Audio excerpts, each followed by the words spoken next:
The sun was high and bright, casting a sharp, heavy glare across the wide stretch of the tarmac. It was one of those afternoons where the heat didn't just sit on you. It pressed down, making the air shimmer slightly above the concrete. At the private aviation terminal, things were usually quiet, a stark contrast to the chaotic noise of a commercial airport. Here, the sounds were different. The low, steady hum of a ground power unit, the distant whine of a jet engine starting up, and the crunch of shoes on the pavement. Standing near the base of the metal boarding stairs was a security guard named Tom. Tom was relatively new to this specific post, but he took his job very seriously. He wore a crisp uniform that looked a little too tight around the shoulders, and he stood with his back straight, constantly scanning the area. To Tom, this wasn't just a parking lot for rich people's toys. It was a fortress. He had been given strict instructions about security protocols, and he was determined to follow them to the letter. He knew that letting the wrong person onto a plane could cost him his job, or worse, put the passengers in danger. He wanted to prove that he was up to the task, that he could be trusted with the safety of the wealthy clients who frequented this terminal. In the distance, a figure appeared, walking slowly toward the sleek white Gulfstream jet that was parked at the far end of the pad. The man was walking with a slight gait, favoring one leg just a little, as if he was tired or carrying an invisible weight. He was dressed in a way that made Tom frown. He wasn't wearing a sharp suit or carrying a briefcase like the usual business executives who flew out of here. Instead, he wore a pair of well-worn leather boots that looked like they had seen years of walking. His jeans were faded, fraying slightly at the hems, and his dark jacket looked like it had been washed 100 times. It was simple, unassuming clothing. A simple canvas rucksack was slung over one shoulder, bouncing lightly against his back as he walked. He didn't have a security pass clipped to his lapel. He didn't have a rolling suitcase. He just looked tired. He looked like someone who had been traveling for days without stopping, someone who just wanted to get to where he was going. Tom watched the figure get closer. As the man came within 20 yards, Tom stepped out from the shade of the wing and planted his feet firmly in the man's path. He raised a hand, palm out, in a universal gesture for stop. "Excuse me, sir," Tom said, his voice loud and clear over the low hum of the plane. "This area is restricted." "You can't be here." The man stopped. He looked up, shielding his eyes from the sun with one hand. It was hard to see his face clearly with the bright light behind him, but his posture was relaxed. He didn't look aggressive. He didn't look like he was trying to sneak onto a plane for a joyride. He just looked like a traveler who had taken a wrong turn. "I'm sorry," the man said. His voice was quiet, raspy a little, like he hadn't drunk enough water that day. It was a polite voice, calm and steady. "I think this is my flight."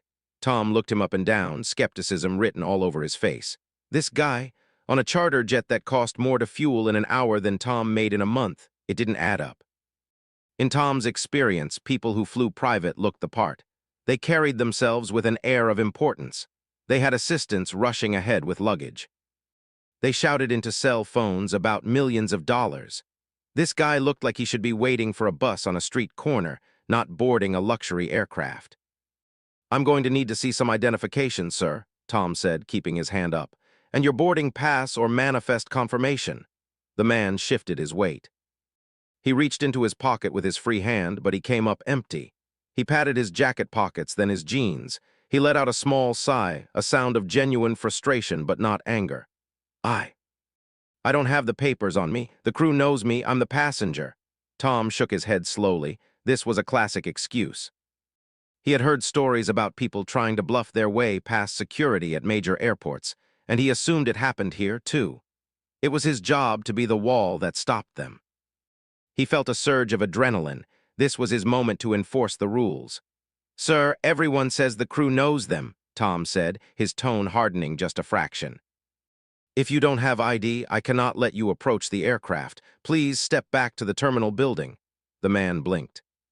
He looked at Tom, then at the metal stairs leading up to the open cabin door, then back at Tom.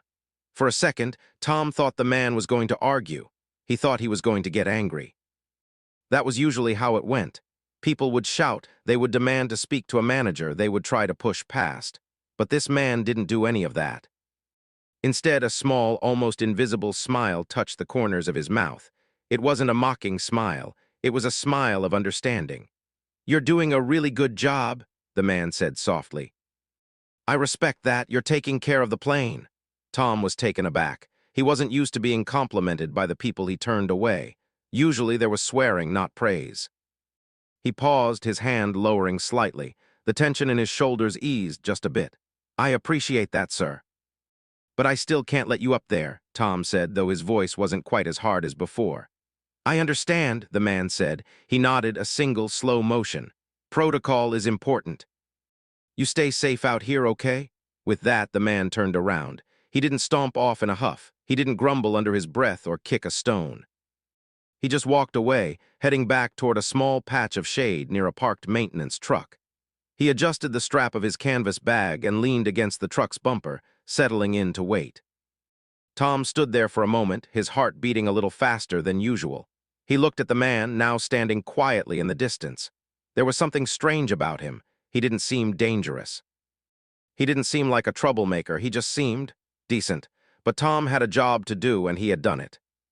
He turned his attention back to the tarmac, scanning for other threats, though he couldn't shake the feeling that he had just made a mistake. But he pushed the feeling down. Rules were rules, after all. If the guy was supposed to be on the plane, the pilot would come out and get him. Until then, Tom was the gatekeeper, and the gate remained closed. The heat continued to rise off the pavement, distorting the horizon. The jet sat silently, gleaming white under the sun, while the man in the worn boots waited in the shade, patient as a statue, watching the clouds drift by. He didn't look at his watch. He didn't check his phone. He just waited, looking out at the open sky, completely alone with his thoughts while the bustle of the airport continued around him. It was a strange sight, a multi-million-dollar machine waiting for a man who looked like he didn't have a dime in his pocket. Held back by a guard who was just trying to do his best, the minutes began to drag on, turning what should have been a quick stop into a long, uncomfortable standstill. The sun continued its slow arc across the sky, beating down on the asphalt with relentless heat. Tom, the security guard, wiped a bead of sweat from his forehead with the back of his hand. He kept his posture straight, trying to look professional, but his eyes kept drifting back to the man standing by the maintenance truck. It was strange. Usually when Tom stopped someone, they got annoyed. They would huff and puff, check their phones aggressively, or demand to speak to a supervisor. But this man was different. He was just standing there. He had shifted his weight to find a comfortable spot against the truck's bumper and seemed to be perfectly content watching the clouds move. He wasn't looking at his watch. He wasn't tapping his foot. He was just waiting. Tom felt a small knot of confusion tighten in his chest. The man's behavior didn't fit the profile of someone trying to sneak onto a plane. He looked too calm, too grounded. He looked like a man who had nowhere else to be, which was completely ridiculous because he was standing next to a jet worth millions of dollars. Tom tried to shake the feeling off. He told himself he was doing the right thing. Rules were there for a reason. If this guy was legit, he would have had his ID, he would have had a clipboard. He wouldn't look like he had just walked off a hiking trail. Inside the aircraft, the atmosphere was cool and quiet, a sharp contrast to the sweltering heat outside. The air conditioning hummed softly, circulating the faint scent of expensive leather and polished wood. A flight attendant named Lisa was in the galley, arranging bottles of water and checking the snacks. She glanced out the small, oval window near the service door. From this height, she could see the tarmac clearly. She saw the white flash of Tom's uniform and the dark figure leaning against the truck. She squinted, trying to make out the face of the person waiting. Something about the way he stood seemed familiar. It was the slump of his shoulders, the way he kept his head down slightly, as if he was trying to make himself smaller. She wiped her hands on a towel and stepped closer to the glass, pressing her forehead against it to cut the glare. "Is that him?" a voice asked from behind her. It was David, the co-pilot. He had come back to grab a coffee before the final checks. He walked over to the window, standing next to Lisa. He followed her gaze, his eyes narrowing as he focused on the figure below. "I think so," Lisa whispered, though there was no one else in the cabin to hear. "But why is he standing out there?" David chuckled, a low, rumbling sound. "Tom must be new, or he's blind. I can't believe he's holding the principal at the gate." They both stood there for a moment, watching the scene unfold like a silent movie. They saw Tom turn his head, scanning the perimeter, doing his job with intense focus. They saw their passenger simply standing in the shade, undisturbed. It was a surreal sight. The man had rented the entire plane. He could have bought the company that owned the plane if he wanted to. Yet there he was, waiting on the hot asphalt like a taxi passenger who hadn't been called yet. "Should we go out there?" Lisa asked. She felt a pang of guilt. It felt wrong to see him waiting like that while they were up here in the cool air. It felt disrespectful. David shook his head slowly. "No, let it play out for a minute. The captain is doing his walk-around soon anyway. He'll sort it out. Besides," he added, looking thoughtfully at the man below, "he doesn't look like he's in a hurry. He looks like he's enjoying the quiet." Lisa watched the man shift his weight again. He reached into his pocket and pulled out a small, silver metal case. He opened it, took out a piece of gum, and popped it into his mouth. Then he did something that made Lisa smile. He offered the gum to Tom. Tom looked surprised, waving his hand to decline, but the man insisted, holding out the case with a friendly nod. Tom eventually took a piece, his guard dropping for just a second. The two of them stood there for a moment, chewing gum together in the middle of the tarmac. It was such a normal human interaction. It wasn't celebrity and fan or guard and trespasser. It was just two guys sharing a piece of gum while waiting for a plane. "That is so." Lisa said softly. She had worked with celebrities before. Most of them were demanding, treating the crew like invisible furniture. They wanted specific temperatures, specific drinks, and specific silence. But this man was different. She had heard stories about him, rumors of his kindness and how he treated everyone the same, but seeing it was something else. He wasn't offended by the delay. He wasn't pulling rank. He was just passing the time. Down on the ground, a baggage handler named Frank rolled a heavy metal cart past the truck. Frank was sweating heavily, lifting suitcases with a grunt. As he passed the man in the faded jeans, the man stepped away from the truck out of the shade and held his hands out. "Need a hand with that?" the man asked. His voice carried clearly in the dry air. Frank paused, wiping his forehead with a rag. He looked at the man, then at the heavy bags. "Nah, I got it, thanks, just finishing up." The man nodded. "Take it easy, it's hot out here," Frank grinned. "Tell me about it, at least you guys get to fly in the AC." The man laughed, a short, genuine sound. "Yeah. It's a nice view from up there." Frank shook his head, amused by the friendly stranger, and pushed his cart toward the cargo hold. He assumed the man was a pilot from another airline, or maybe a mechanic on a break. He had no idea he was talking to the person who owned the flight. Tom watched this exchange with a furrowed brow. Now the guy was helping the crew, or at least offering to. Tom's confidence was beginning to waver. The man's behavior just didn't match the picture of a security threat in Tom's head. He looked at the canvas bag slung over the man's shoulder. It looked light. It didn't look like it was full of tools or weapons. "Sir," Tom called out, his voice losing some of its earlier sharpness.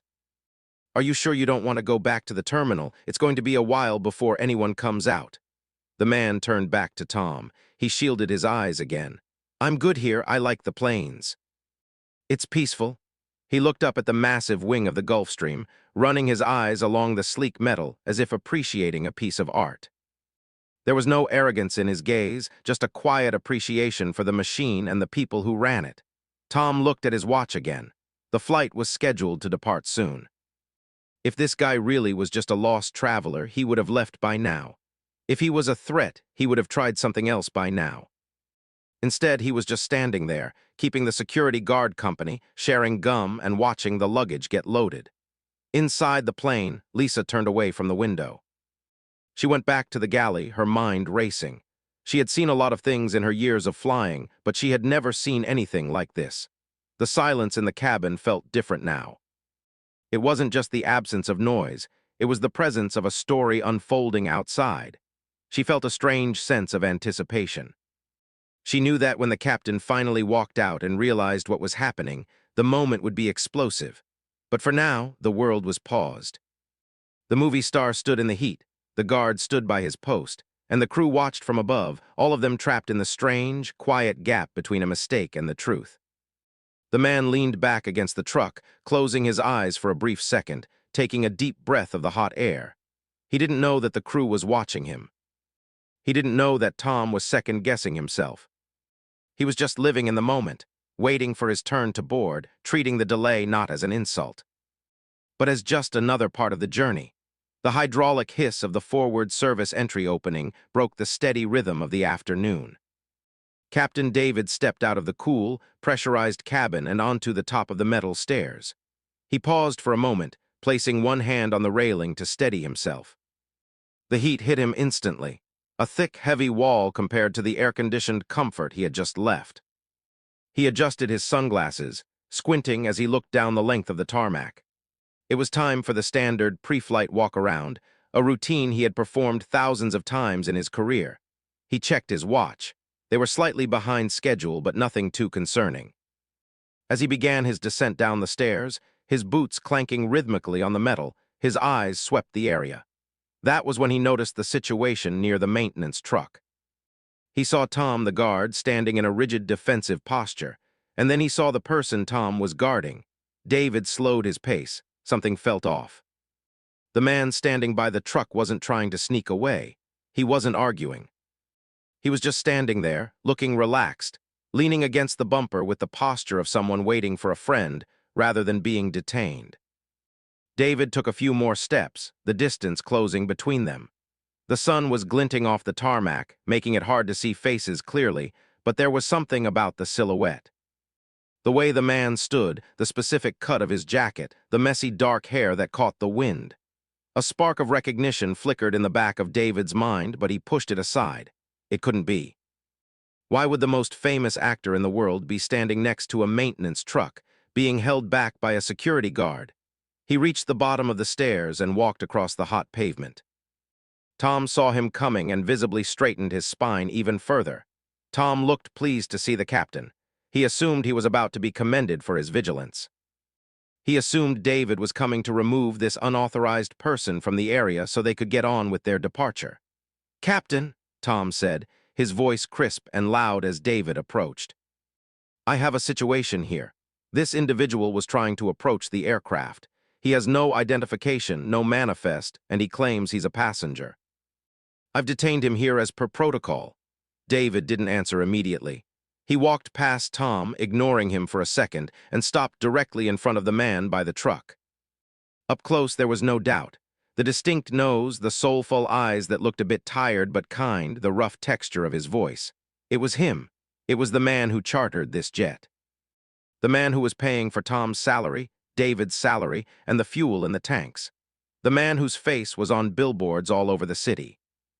David felt a sudden, sharp urge to laugh, but he swallowed it down. He looked at the man, who was now looking back at him with a small, knowing smile. "Keanu?" David asked, though he already knew the answer. "Hey, Captain David," the man replied. His voice was warm, unaffected by the heat or the standoff. "Sorry for the holdup. We were just having a chat about how important security is." Tom froze. The blood drained from his face so fast it looked like he might faint. He stood there, his mouth opening and closing slightly like a fish out of water. The name hit him like a physical blow. Keanu. The pieces of the puzzle slammed together with terrifying force. The familiar face he couldn't place, the nice clothes that looked worn, the calm demeanor. He hadn't just stopped a random traveler. He had refused entry to the owner of the flight. He had detained one of the biggest movie stars on the planet. David turned to look at Tom. The captain's expression was a mix of amusement and sternness. He took off his sunglasses, revealing his eyes. "Tom, you're standing there telling me you detained the owner of the aircraft, the man who is renting this entire plane for the day." I didn't recognize him, sir," Tom stammered. His voice was shaking now. The confidence from a few minutes ago had completely evaporated, replaced by a cold knot of panic in his stomach. He looked like, he wasn't dressed like," Tom trailed off. He realized how stupid he sounded. He had judged a book by its cover, and now he was terrified of the consequences. "It's my fault," Keanu said, stepping forward slightly. He raised a hand to stop David from scolding the young guard. "I forgot my ID in the car. I just walked over." Tom was doing exactly what he is paid to do. He was protecting the plane. That is a good thing. David looked at Keanu, impressed as always by the actor's humility. But David had been in the aviation business long enough to know that most people in Keanu's position would be furious. They would be screaming for the guard's termination. They would be making a scene. Instead, Keanu was trying to save Tom's job. Tom, however, was spiraling. His mind was racing through worst-case scenarios. He was going to be fired. He would never work in private security again. His reputation would be ruined. He looked at the ground, unable to meet the eyes of the man he had just accused of trespassing. "Sir, I am so sorry," Tom blurted out, his voice cracking. "I had no idea. I didn't mean to disrespect you. Please, I need this job." The air around them felt heavy with the tension of the mistake. The noise of the airport seemed to fade away, leaving just the three of them standing on the concrete. It was a moment of truth. A moment where a powerful man could crush a working man, or where he could choose a different path. David looked at Tom, who was practically trembling with fear. He felt a pang of sympathy for the kid. He had been overzealous, sure, and he had failed to recognize a celebrity, but his heart was in the right place. He was trying to protect the aircraft. "Tom, listen to me," David said, his voice firm but not unkind. "You messed up. You need to work on your recognition skills. But you were right about one thing. Security is the most important thing out here." Tom looked up, hope flickering in his eyes. He looked at David, then at Keanu. The actor hadn't moved. He was just standing there, watching the scene unfold with a look of genuine concern on his face. He wasn't looking at his watch. He wasn't looking at the plane. He was looking at Tom, as if the guard was the most important person on the tarmac right now. Keanu shifted his weight, the gravel crunching under his boots. He reached out a hand, not to shake, but to pat Tom on the shoulder. It was a simple gesture, but it carried the weight of forgiveness. Tom flinched slightly at the touch, expecting a reprimand, but when the hand landed, it was heavy and comforting. "Hey, seriously, don't worry about it," Keanu said, his voice low and earnest. "I've been stopped before, it happens. I'm just glad you're keeping this bird safe, that's all that matters." Tom stood there, stunned. The silence stretched out for a few seconds. He felt the sweat drying on his forehead, cooling his skin. He had braced himself for a hurricane, but instead he had found a calm harbor. The man he had feared was the one offering him comfort. It was a shock that resonated deep in Tom's chest, shifting his entire perspective on the world in a single afternoon. The captain stood by, watching the exchange, shaking his head slightly in admiration. It wasn't every day you saw a moment like this. It wasn't every day you saw true grace in action. The hand on Tom's shoulder didn't move away immediately. It stayed there, heavy and grounding, while Tom tried to catch his breath. His heart was still hammering against his ribs like a trapped bird. He looked up, expecting to see a smirk or a look of pity, but the face staring back at him was open and kind. There was no judgment in those eyes, just a calm understanding that made Tom feel even worse about his mistake, yet strangely grateful at the same time. "Hey, look at me," the actor said softly, leaning in a little closer so the noise of the ground power unit wouldn't drown him out. "You're out here in the heat wearing that heavy uniform, making sure people are safe.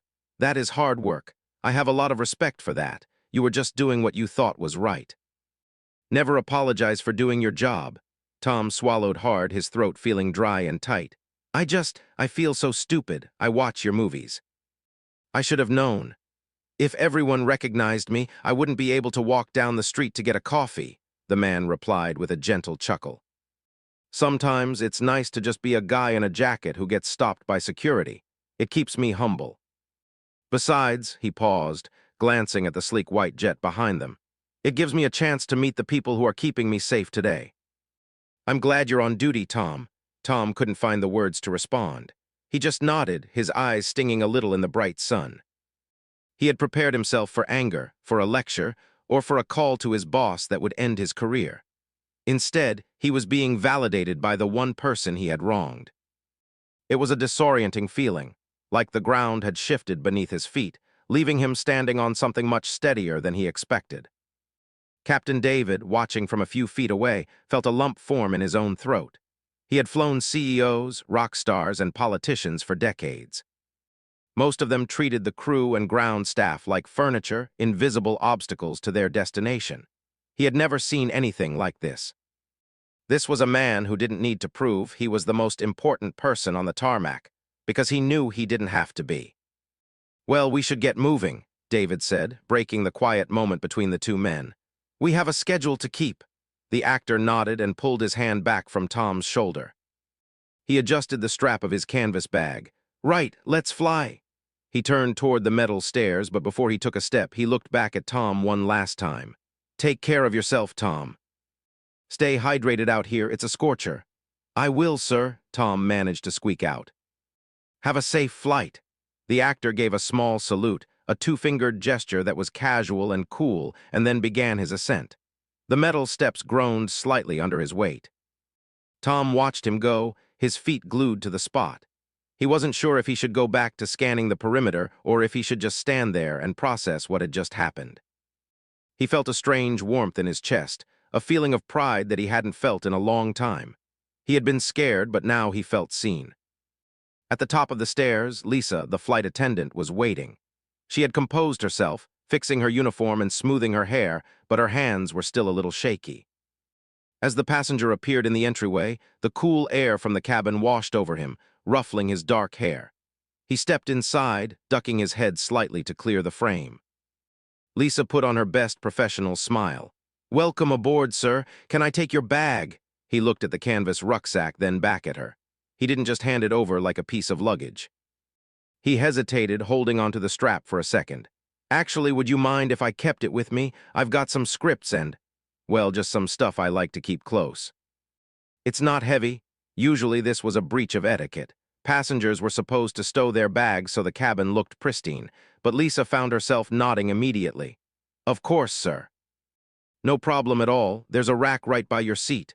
"Thanks," he said, his eyes crinkling at the corners. "I appreciate it." He walked past her into the main cabin. It was a beautiful space, plush leather seats, polished wood tables, soft lighting. It smelled expensive, but he didn't ooze and ah over the luxury. He didn't run his hand over the mahogany tables to check the quality. He just walked to his usual seat in the front, slumped into it in a way that looked incredibly comfortable, and let out a long, exhausted sigh.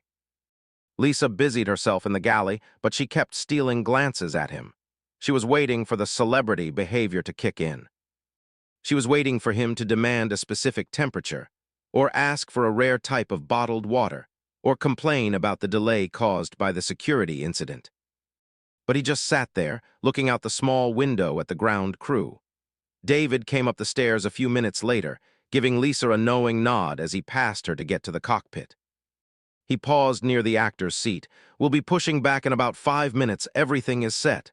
"Great," the actor said, turning his head away from the window. "Thanks, David. And thanks for coming out to get me. I think I could have stood out there with Tom all day, but my legs were getting a little tired." David laughed. "Tom is a good guard.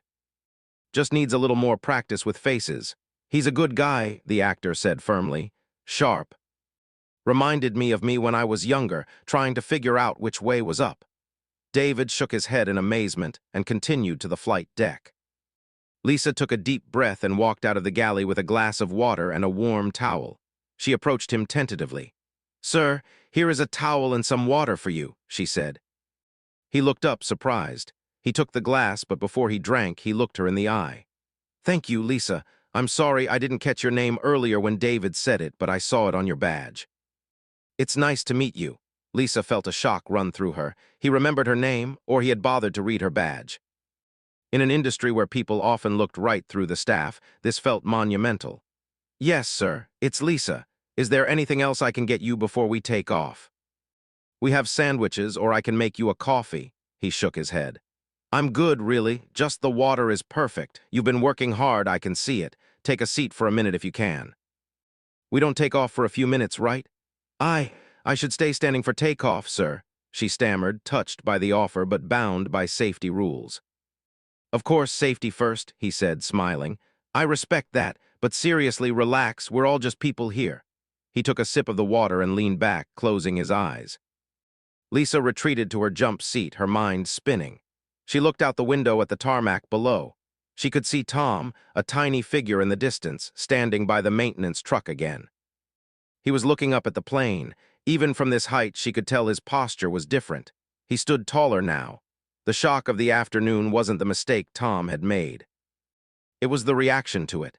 Everyone on the crew had expected the arrival of a superstar. They had expected the ego, the demands, the distance. Instead, they were witnessing a masterclass in humanity. The man sitting in 1A wasn't acting like a star who had been inconvenienced. He was acting like a guest who had been invited into a home, treating everyone with the same grace he had shown the guard at the gate. As the engines began to spool up, vibrating the floor beneath their feet, the atmosphere in the cabin felt lighter. It wasn't just the air conditioning, it was the absence of tension. There were no demands, no rolling eyes, no sharp commands. There was just a quiet sense of peace. Lisa looked at the back of the passenger's head. He was just sitting there, one of the most famous people on the planet, drinking a glass of water and waiting for a plane ride, treating a Tuesday afternoon like a gift rather than a right. And in doing so, he had changed the entire mood of the flight before they even left the ground. The massive engines roared to life, a deep, vibrating sound that shook the floorboards and signaled that the wait was finally over. The jet began to move, rolling slowly away from the terminal where the drama had just unfolded. Inside the cabin, the noise was a low, comfortable hum, a sound that signaled safety and progress. Keanu sat by the window, his forehead pressed lightly against the glass, watching the ground crew fall away. He looked down at the tarmac, searching for a specific figure. There, standing near the maintenance truck, was Tom. The guard was looking up, his hand raised in a tentative wave. Keanu saw him. He lifted his own hand, a simple, returned greeting, acknowledging the man who had mistakenly tried to keep him grounded. As the plane turned onto the runway, Tom became a speck in the distance, but the connection made in that brief standoff remained. The pilot's voice crackled over the intercom, calm and professional, announcing their imminent departure. Usually this was the part where passengers put on noise-canceling headphones and ignored the world, burying themselves in emails or movies. But the cabin stayed quiet. No one reached for a screen. There was a shared sense among the crew that they were part of something special, a fleeting moment of humanity that didn't happen often in their line of work. As the plane accelerated, pressing them back into their seats, the force of gravity pinning them for a few seconds, Lisa looked at the back of the passenger's head. He didn't grip the armrests in fear or annoyance. He just watched the world tilt upward as the wheels left the ground. Once they were in the air, piercing through the layer of clouds and emerging into the brilliant, endless blue sky, the seatbelt sign dinged off. Lisa stood up, smoothing her uniform, ready to offer drinks or snacks. It was her job, after all. But before she could even step toward the galley, the passenger turned his head. "Is it okay if I stretch my legs for a bit?" he asked. "Of course, sir," Lisa replied immediately. "Please make yourself comfortable." He unbuckled his belt and stood up, moving with that same relaxed grace he had on the ground. He didn't pace anxiously. He just stood near the bulkhead, looking out at the vast ocean of clouds below. After a few minutes, he turned and walked toward the galley where Lisa was arranging glasses. He leaned against the counter, not as a master of the house, but like a guest in a friend's kitchen. "I wanted to thank you again," he said, his voice low so it wouldn't carry to the cockpit. "I know I caused a bit of a scene back there. I know you guys have a schedule to keep." Lisa stopped what she was doing. She looked at him, really looked at him, and saw the sincerity in his eyes. "You didn't cause a scene, sir. That was just a misunderstanding.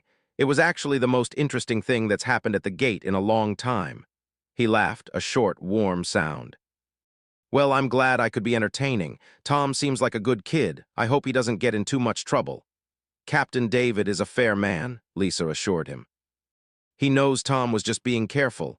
"He was very careful," Keanu nodded. "I like that. The world needs more careful people." He went back to his seat then, leaving Lisa standing in the galley with a strange lightness in her chest.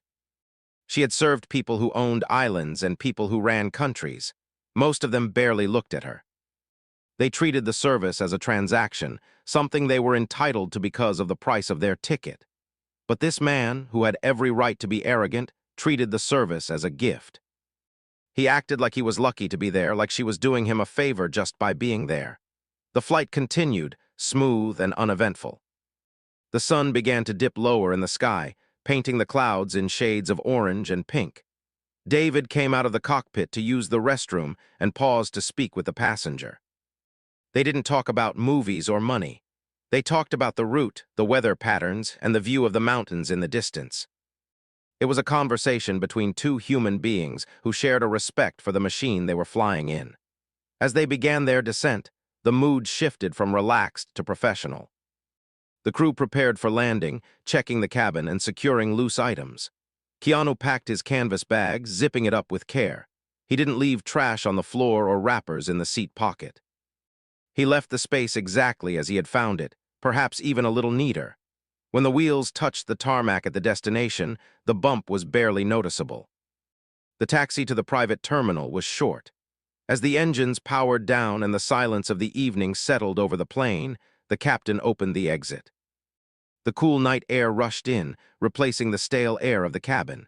Keanu stood up and swung his bag over his shoulder. He stopped at the cockpit door to thank David for the smooth ride, then turned to Lisa. He didn't just nod.